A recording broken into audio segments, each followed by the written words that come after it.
అల్లం, రెండవది బెల్లం, మూడవది నువ్వులు. అంతే. ఈ 3 వస్తువులను ఏ విధంగా వినియోగించి హైపర్ గ్యాస్ట్రిక్ ను కూడా తగ్గించుకోవచ్చు అన్న విషయాన్ని తెలుసుకుందాం. జై శ్రీరామ్. అందరికీ నమస్కారము. నేను ప్రదీప్ వానపల్లి.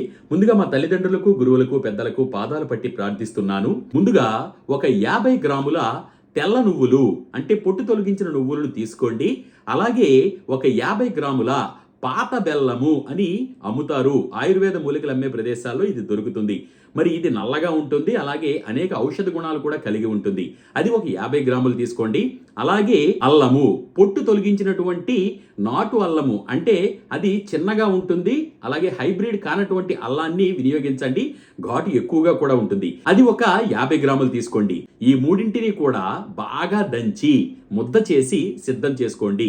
ఈ విధంగా తయారు చేసినటువంటి మిశ్రమాన్ని ఒక బఠానీ గింజంత చిన్న చిన్న మాత్రలుగా తయారు చేసుకోండి. ఈ మిశ్రమానికి ఎన్ని మాత్రలు తయారైతే అన్ని మాత్రలు తయారు చేసుకొని ఒక ప్లేట్లో పెట్టి నీడకు ఆరనివ్వండి. ఒకవేళ గనక మీకు మరి ముద్దగా వచ్చేస్తే దానిని ఒక లేహ్యంలా కూడా ఒక సీసాలో భద్రపరుచుకోవచ్చు. దీనిని ప్రతిరోజు కూడా భోజనం పూర్తయిపోయిన తర్వాత మధ్యాహ్నం ఒక మాత్రని, అలాగే రాత్రి భోజనం పూర్తయిపోయిన తర్వాత ఒక మాత్రని, అలాగే నోట్లో వేసుకుని చప్పరించి కూడా మింగొచ్చు. మహా రుచిగా ఉంటుంది. చిన్న ఘాటు ఉంటుంది అంతే. మరి అల్లంలో ఉండేటువంటి శక్తి మీ జీర్ణ వ్యవస్థను సరిచేస్తుంది.